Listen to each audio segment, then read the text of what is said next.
Tumapea ia te oe lo lava vi inga te mā. Oe lava u mafuai le nei aso na mātou o mai mātou te tāpua ia tu I lawa whio.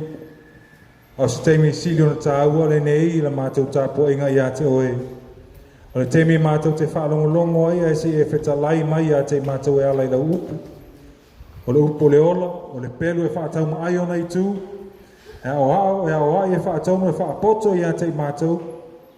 Ala au ia te oe a nganga pa ia se e mafuteina I mātou le nei tai au. Petalai oe mo mātou a mātou whalongolongo. Se upo la whapeona pa le atua le nei tai au I mātou loto. Ia vele o se whatu le atua. Pa se ele le leio mātou loto ia le atua. Ina ia tupu maola. Ma fua ma iei ni fua e vi I ai oe lo mātou tamai. Anga le leio ele nei tai au, wha le mea whainga luenga, wha le whalongolongo la whanau. A uma le nei la uma le vi inga e fo I pēa ma tu mau ia te oe. Au vi inga, au manuia, ia I lunga ia te mātou o la whanau. O le tatalo lea te mā, e wala atu nei mea uma, I le suafa manu malo, suafa sili sili o Yesu Keriso. And everybody says, Amen. Ia le tua, ia, whatalo whatu nei tai au le suafa manu malo Yesu Keriso. I tātou mawhtanga, I tina, mata mātua, tu pulanga talavau ia se ia o lava le whanawiti, ka pitoa le whatalo for nei tai au, I se wōng whion tātou mawhuta le nei tai au, ia a o sefo I fōlana mai mua mai, I le tātou sauninga le nei tai au, ia o whia lava le vaenga le nei, lalo langi oro e mai mua mai ai, ia whamanu ia tele le atua, ia te utau, ia o le nei tai au. Ia la tātou watu loe sina upu mai la fionga pa ia le atua. Ia e whai ma whamalo si au, ia te oe mau. Ia wa folo tātou sāwalinga, ia e le toe. Umi se taimi o toe, ia wa lata fu ina whai ui ule nei tau sanga. Ia o te talo le atua, ina ia whaatasi mai pia le mana o le atua, e taita ina I tātou. Ia wa lava toenga o le nei tau sanga. Ia o le nei lai tu la, ia o la sueane lau tusi, I le tusi nao Luka o lona mtaa po lima, ia o inao le mau ese te au mo oe mao le nei tai au. Luka o lona mtaa po lima. O le a tātou whai tau whaatasi le whai upu mo mua, se whaangata I le se furumaitas. Luka, lima le mtaa upu. Whai upu mo mua, se whaangata I le se furumaitas. Ia, o se tala maasani, te loa o e whanong soo fo iei le nei tala. Ia o se whi au tā ua le a mau mai moi tātou le nei tai au. Ia o le ala leo lona toe whaita wina. Au mau alo tusi alanga mai vi ia le atua. Tātou whaitau, whaatasi ai, whaitau manino, whaitau. Au vai o le vai o Genesareta. O whetule ni mai foi le moto tangata ia te ia e whaalongolongo I le awhionga le atua. Ona sila fia le e ia waa e lua ua tala nai I le au vai. A ua o ese ai le au whaiwa ua tā lātou penga. Ona maliu ai lea o ia I le tasi vaa. O le vaa lea o Simona. Ma whātonga atu ia te ia. Ia whae titi atu le waa nai le au vai. Ona nofo lea o ia I lalo, maa o atu nai le waa I le motu o tangata. O umalana launa, ona whetalai atu lea o ia I a Simona. I nā tutu atu ia I le loto. Matu uifu ai o tau upenga e mauai ni ia. O tali mai Simona, o whapea mai ia te ia. Lea li ie, wa atoa le pō wa tinga ai na ai I mātou. E le ai ni mea o maua. A ona o lau whetalainga o te tui fuai le o penga. O uma o na lātou whaia o lea mea. O na lātou si o mia lea o le awi a tele lava. O māsai ai no lātou o penga. O lātou ngeno atu I o lātou o I le tasi waa. E o mai e whasoasoani ia te I lātou. Ona lātou o mai lea, ua whaatumu e lātou vaa uma e lua, ua tali ngō ngoto ai. Ua loa e Simona Peteru, ona whapau lea o ia e tūri vai o Iesu, ua whapea mai, lea li ie, i nā maliu e se atu ia oe i a te au, awa o au le tangata a masala. Awa o ofo o ia a toa mai lātou uma sai a te ia. Awa o le au ia wa lātou maua. O whapea fo ia a kopo ma Ioane, o a te li o se petaio, o i lātou o whaiwhaiwa whaatasi ma Simona. O na whetalai atu leo Iesu ia Simona. Aua e te whewhe. E a mata I nei o na pō o na maua tangata. Ua tūta o lātou waa. O na lātou tū ai lea o mea uma. Ai muli atu I a te ia. Amen. E ia le tua. Ia. O le tala malama. O le tala fo maasani na e whaalongo ai. Amene. Rau whaitau ina atunga whaipu mua se whaangata tonu. Ua tū o ia I lau vai o le vai o kene Sareta, ua whetuleni mai fo I le moto o tangata I a te ia e whaalongolongo I le awhionga le tua. O na sila fia le e ia o waa e lua ua tala nai I le au vai, au o ese ai le au whaiva, ua tala lata upenga. O na maliua e le o ia I le tasi waa, o le waa lea Simona, ma whaatonga atu I a te ia I e whaititi atu le waa nai le au vai. O na nofo le o ia I lalo, ma o atu nai le waa I le motu o tangata. O le whaiupu lal nai tolu. Ia o nā le a mau e se au tū mo I tātou le nei tai hau. Pea no whai atu. O le tala malama lama. Whamai au tū Iesu Keriso I le vai o kene Sareta. Mai ua whetu le ni mai le motu o tangata. E fia whalongolongo I la fionga le tua. Mai e lua vaa na vaa ia Iesu, o le si vaa ua ola vai ngai la tau penga me o le isi vaa, o le vaa tangata me o Simona Peteru. Mai lan whaipuna e tau me ua whaatonga Iesu ia Peteru mo se ava noa, e whao ngailu na vaa e whai ma pule laa, ina ia launga Iesu tangata. Amene. Te loa, o le aso lava lea na whaatanga I e Peteru lo na vaa e a fiu o Iesu malaunga tu tangata. O le aso lava lena matua I suia ato I leo lango Peteru. Amene. So lea lai mau se au tū mo oe maa ule nei taia o wha pēlo na whae puina. Ia whaatanga Iesu I leo wā. Amene. Pea no whai atu. O le aso lava lena whaatanga I Iesu lo na wā e a fiu o Iesu Keriso luna. O le aso lena suia ato I leo langa o Peteru. Na suia atoa I lava man mawhau o Peteru I lo langa nei. Na suia atoa umani gold sa Peteru na iai. Na matoi suia atoa. Ona lawhiro inga lema Iesu. Ona ua ia whaatanga Iesu. E a fio ifo I lunga o lona wā. Amene. So leo tūwhala na mo I tātou whaatanga Iesu I lo wā I kalesia. O mai ele nei whiau. Ona lau te loa lo walu for tātou. La unga lungo o penga ta whai lan.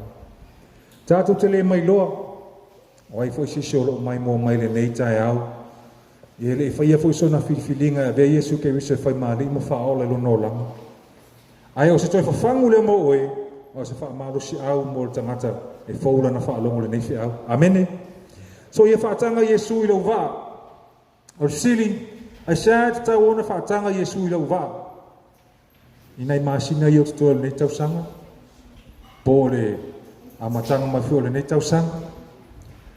Ka le sia whaatanga Iesu I lau waa. Whamale manatu mua. Langa a au noa ma Iesu Keriso. E le ai se mea tātou te mawhaia. Amene. Whaatanga Iesu I lau waa e ka le sia. Langa a au noa ma Iesu Keriso I lau waa e te le mawhaia se mea. Kamele whai upo e lima, pe on tātou whai tau nei tai au leli ie, pe te u leo tali. Wa ato le po o tinga aina ai mātou. E le aini me wa maua. Pa pertania, may we worked hard all last night and didn't catch a thing. Amen. Leo lo Peteru leo lo tautala fa manato te pe ia o tangata ni o Peteru. O ia o le faifaiva. O Peteru tangata faifaiva longa winga e mala malama le lei Peteru I fi ngota o le sami. E lo le lei Peteru le tu a inga o ia ma me mau le tu a inga I ana. Amen. Ele ngata na wa uina Peteru le to inga maungu e fa ngai e lo e Peteru fi li ai. Malama le Peteru yai. Ai te lo e ui nei me uma nei lo e Peteru. Le poto a uina na yai. Ai fa mai na uina le po e le ai sei ana maua. Au le ale mena maua. Na maua na meta o ti nga ina. Amen. Ti nga ina le po a to le se mena maua. Ka pena foi la tatou e ka le sia. A tātou le whaatanga ina Yesu e fio I to tonu o tātou waa. E le ai ma se me tātou te mawhaia. Po le ale poto ma le loa na ia te oe. A e le whaatanga ina Yesu ke riso I lau waa. E le se me tātou te mawhaia. Amene. A vesa o pate via I le atua. Kamai na le tinga ina le mena maua. Tusiri ai se a. Ona le ia Yesu la tau waa. Ao whaanga ioi, polo kalama leo langa, fuanga whai o le aso na whai me uma au noma Yesu ke riso. Lono winga na whaalango lango le poto ma le iloa. Alo muli mau le tusi le whata oto na e tolu lono whai po e lima pa mai, ia e whaatua tua ia Iova ma lau loto atoa, ai aua le whaalango lango e lau lava ata mai. Ele ngata na le tusi na le Ioanes fulma lima. O Yesu na wheta lai lono whai po e lima pa mai, awa ele ma fai o tō na fai o se mea tas pe hau le iai. Amene. Le folo mon mau ia apostolo Paulo. Te lefo mai tala Paulo. O te mawhaia mea umalava I le whamalosi mai o ke riso ia te au. Amen. Ka le sia le nei te hau whaatanga Yesu I lau waa. Awa au noma Yesu I o tātou o langa. Le se mea tātou te mawhaia. Amene. O mena na o Yesu te malo Peteru. Ho uma le poto. Ho uma le iloa. A o ina le pou. Le se I ai maua. Ana le afio Yesu le va. Nana e fai tau ia le tala. Tau tia le mena tupu. Ma fua mai sea. Whaatanga Yesu lo na va. Amene. Te loa. O le si me ma nai ai. Le whaatanga boe whaafio Yesu I lo va e ka le sia le nei tai au. Nā wha mailma nātu e lua, e te wa ai wā venga. Amene. E te fia wa ai se wā venga. E te manao e tupu se wā venga I lo o langa. Wa ai po a fio Yesu ke riso I lo wā. Amene. Wa ai po nofo mau Yesu ke riso. O lisi nā wha maro se la apostolo Paulo, ma ia nofo mau ke riso. Ia o tō loto e ala I wha tua. Ina ia ma wā, ma ia wha wa ina o tō lea lofa. Ma ia nofo mau. Lolo e ere te me maru e lua Yesu ke riso lo langa o e mau ke risiano. Ar wha maa losi le nei tae au pe ona tātou wha alongo le wha au. Wha tanga Yesu I lau waa. Ia no fo mau e Yesu ke riso I o tātou waa. Ai sea, tātou tele mawhai e se mea pe ale ia Yesu ke riso. Mala manatu e lua pe ona ia nei tae au. Te wha ia I waa venga. Ile whai upo e ono. Wha mai, ua uma ona lātou whai o lea mea. Lau whatoa umanea na la aunga Yesu. Whai atu leo Yesu ia Peteru, tutu atu lelo loto, mawaingia. Ai tali Peteru, wao lele po le se me maua. Ai ono lau wheta lainga, ra tutu atu ele waa lelo loto. La laifa mai pet ele tuspa i ele whai punai ono. Mai wa uma ono lato whai o lea mea, ono lato si o mia le o la wia tele lava, ua masa ele lato penga. E te loo ele waa venga le mena. Amene. Whamatara tangata whaiwhaiwa e poto le whaiwhaiwa mai wao le po. Whiu e tau mawhai e le seia. Wa o male nei o ngā sami no whio whio iei Peteru mana nau wa. Le se me maua. Whamea, nau le tinga ina. A leo wheta lai e le ilo e Peteru. O Yesu leo lo wheta lai o Yesu o le. O le pule o mea uma. Amene. Leo wheta lai Yesu tutu watu le vale loto na ia mawainia. Ina ua austai na Peteru ia Yesu ke riso. O le mea nan tupu, o le vāvenga. E te lo ele wingo le upu neo le vavenga, fa pertani le miracle. For my dictionary, miracle is a surprising and welcome event that is not explicable by natural or scientific laws and is therefore considered to be the work of a divine agency. Amen. Mai ole vavenga ole me ele mafana fa matalaina le naturo mea ile poto mo le malama tangata. Mai it's considered to be the work of a divine agency. Bena ta ole vavenga. Ele mafana fa matalaina le poto tangata pe fa feona tupu. Leo fatoa umana tautala Peter wa haula po fe o iso le nei o ngasami ele mauseia. Ana fio Yesu lungo va Peter no fa yatu leo Yesu tutu watu le loto. Pa mai wa masae le penga. Wa fio e toso mai lungo le tele o mawia. O le sapaku o le fila wepo au mai ngo ia ke mala mai. Na sa mai lungo le penga le. Mai wa tau masae le penga. Mai ona ngeno tu le lisi au va. E o mai langa lela ngoko va wa masae le penga. Ro siri fa feme ngai ngai ia. Le wa hao le po o fa ngota ni ta o siri feme nga ka ngai ia le ko ngi ko pe ngai o mai. E ma fai le poto ta ngata fam tala. Le ai. Na na sa ai fai tau tu se me wofu. Wofu pe fa feo na tupu le nei mea. Amen. Ai mafu mai ona ua whaatanga e pe teu Yesu e a fio rona vaa. Ai manao te fia vaai ni vaa venga, whaatanga Yesu e a fio i lau vaa e ka le sia le nei tai au. O e fo nalo e mai mo mai le nei tai au. Whaatanga Yesu e a fio i lau vaa. A whai ele i wha fio Yesu i lau vaa. Ma nei ele tai au ne wha fio Yesu i lau vaa. E te vai e vaa venga. Mo o e fo nalo e alala me le nei tai au. E te loa le wha o leino o e le vaa venga le melna. O lo iai le whaarotanga le atua le whavenga le mena. Nanga lena e whaitau na e whaafonga. I le wingo le upo le whavenga. O le mea le mawhai ona whaamatala i le poto tangata. But it is considered to be the work of a divine agency. Amen. So o e maa o tangata ang sala. Mai tuspa i o le oti ato tongi leo le ang sala. O le ola e whaavau o le mea fua i fua mai le atua e ala ia Yesu ke riso. But it was a divine agency. Leo ta mawe le ola lea. Leo ave oi matangata fou, ave ia matangata fou. Leo ta ua i oi maa ua ata li maa fafine o le atua. Ma fua mai ono le vavenga lea. Le fao le tanga lea le atua. Amen. Ele mfeo ne whaamtala ina le poto whaatangata mas ina tuo me leo langa nei. Au le vavenga. So one mai at oil for tanga na te yai e kare sia. One mai at oil for tanga le tua.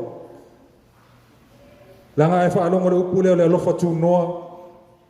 Mai it's unmerited favor. Amen. Unmerited favor, undeserved favor. Ole alofa fu ole tua ya te oi ma. Leisa tanga wenga le lei, leisa mele lei, sa mele lei na fai. Ai ono le alofa tu noa le tua. Le uta fa ola inai. Le wata ai nei mata fia nei. Amen. Au nga luenga na tape nei le atua. Ha tanga Yesu i lau vaa, ka le sia le nei tai au, e te va ai va venga. Tolua manatu tala au le nei tai au ma hai alea. Manatu mulmuli. A sa ta ona fa tanga Yesu ke riso i lau vaa. Mana manatu tolu, e te loa i na lau vala wina. Te loa e fa pea pe te rola na vala wina, o le faiva. O le fi hota. Fa pea pe te ola na, rana ia na tō whinga i leo langa nei. Ana lea fio Yesu ke riso le vaa Peteru, to amana malama i na Peteru lana vala wina. Te loa le whai po se fulu. A mai le whai po se fulu na whetala i atu leo Yesu i a Simona. Au e te fefe, e a mata i nei ona pōna e maua tangata. Jesus said to Simon, don't be afraid, from now on you will fish for people. Amen. Ina wa whaia Yesu ke riso le vaa venga le vaa Peteru. Mai wa o hofo Peteru. Mai na vaia Peteru le ka mo le hia. Mai wa o mai le yuta. Mai wa whapa o Peteru i lalo vai o Yesu ke riso. Mai tala Peteru ia fio ese tu i oi mai a te o tangata ang sala. Te loina wa uman fa yatu tala na Peteru. O tali na Yesu na tali ai. Mai aua te whewheri Peteru. E mata atu I nei o na pōna e mau o tangata. Iau tātou wa aira I reo langa o Peteru. Amene. Sau wa Peteru mai whaiwhaiva. Sau wa Peteru a mata na whangota mua nganga o tangata. Peteru le sa whai maso o Yesu ke riso so tau tala. So na whawhitia Yesu ke riso. A vai tātou iai.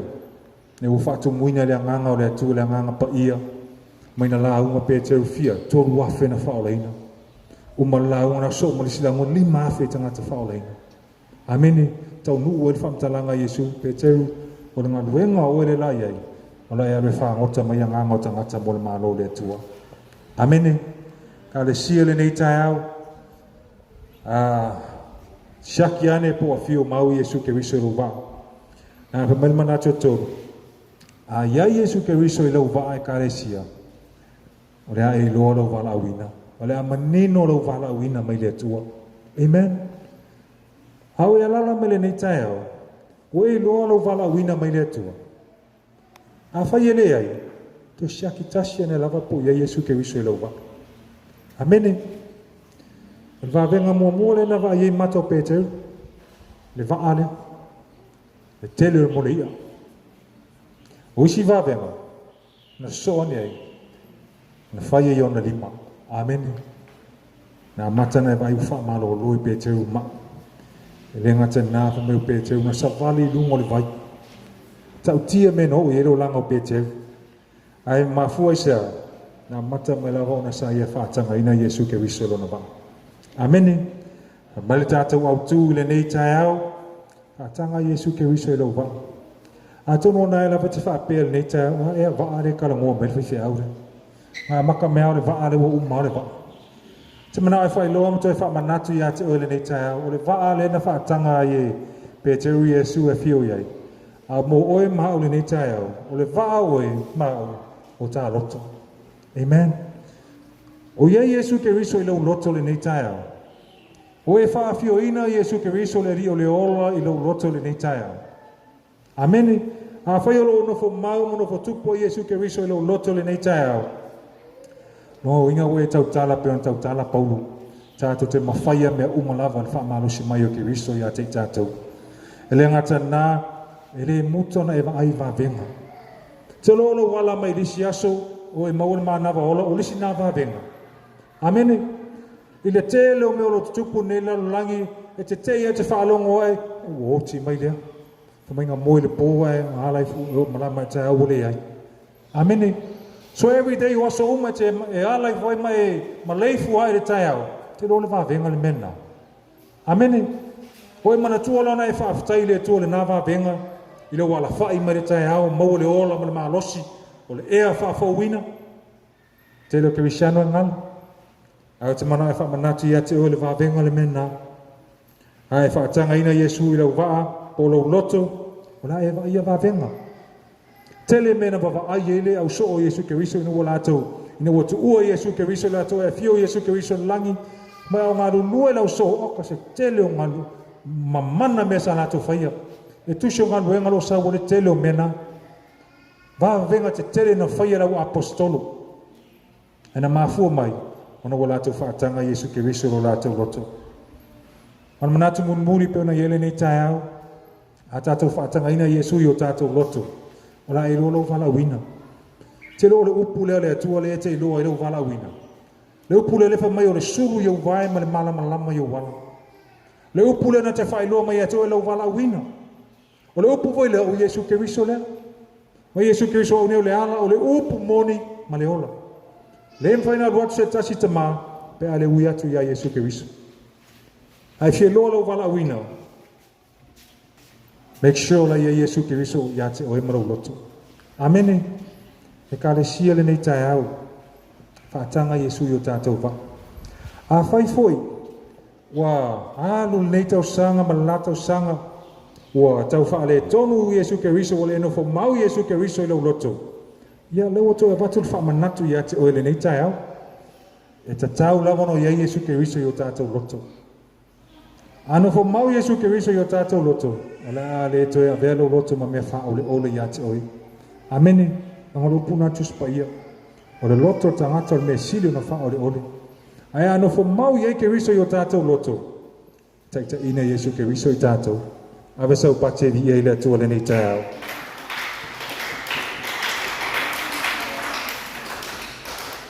Ire fai puna sul matas. Ina ua fo i mai uta le vaa tu muiria. Pa ai e mato pe teu mana na vai ngale sa ai. O tau fai ofo. Ona fai atu leo Yesu ke riso ia pe teu au te fefe ia mata i nei ona po ona e maua tangata. Sauro fai po su matas. Mai o le aso lava lea. Pa mai fai po su matas ua tuta la tau vaa. Ona la tau tu ai lea o mea uma ai muli atu ia Yesu. Amene. O le aso lava lea na faa fio Yesu ke riso le vaa pe teu na suia atoa ilo langa pe teu. Tu ai ma mea uma. Ai muli a Yesu ke riso. O se manatu muli nei afia nei tai au e kalesia. I le teimi na afio Yesu ke riso e lau waa. O e tu ua mea uma. Amene. O e tu ua mea uma le nei o langa talu na afio Yesu ke riso e lau waa. Po le lava iaina inisi mea na e te ta fiofi mamau ia. A fai o iaina inisi mea na e o lo e ta afi maua i le nei o langa. O le wha manose le upo le atua le nei tai au. Ia no fo mau ke riso i o tau lotu. Ia pule le file e mua le atua i o tātou lotu. Au ane i whaatanga ina sisi mea tai se ina lau waa i le nei toi maasino te toi nei tau sama. Amene. Au ane toi whaatanga ina sisi lapa me e wha se le anu lau waa. Ona i le tau nuu le i e le wha moe moe ro tātou tau sini o ai. Whaatanga Yesu i o tātou waa. Nga tātou te le mawhai ese mea pia o noma Yesu ke riso. Whaatanga Yesu i lau waa. Ona e ai e leo waa venga. Whaatanga Yesu ke riso i lau waa e ka le sia. Ona i loa leo lau waa la wina mai le tua. Ona tātou tutu lai nei tai au. Ka le sia atono se fe awe maasani ona e wha longo ai. Ai wha mai o le upo le tua e fau yaso uma. Ta tonu folo e alala mai le nei tai au. Atono na Yesu me ona e tau wha le tonu ai. O le lua vama Yesu ke riso. O e tau le whaatanga ina Yesu e fio i lau loto. Wa mata fo na e fai lava o e lau e loto. Ai ngalo le musu atu le nganga pa i o le atua. Atono le nei tai au. O le upu le atua mo oe. Kapena fo ia te i tātou oro mai mo mai lunga o tātou live. O te au na o le atua mo i tātou malau.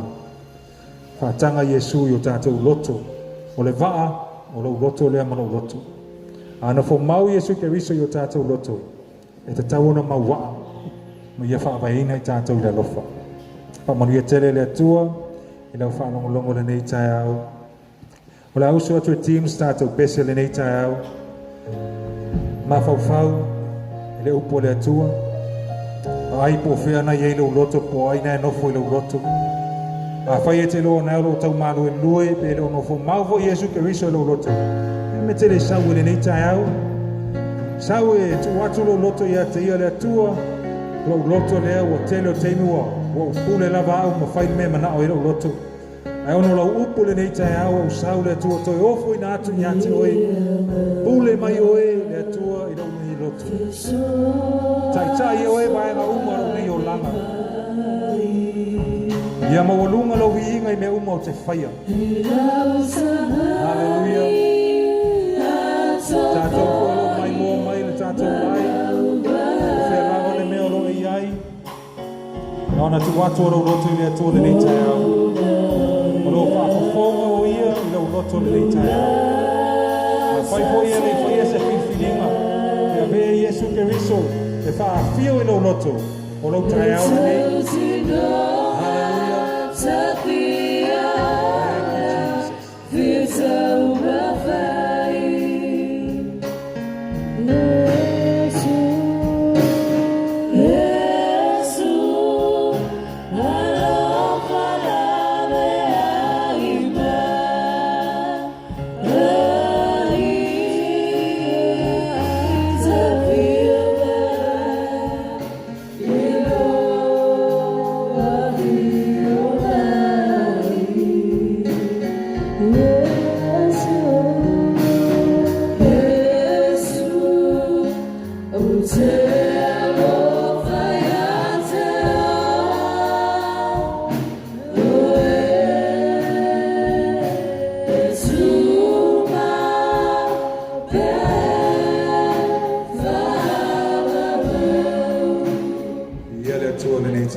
whaftai atu le sunga ia Tanieru whaftai wa esau i le atua le nei tai au.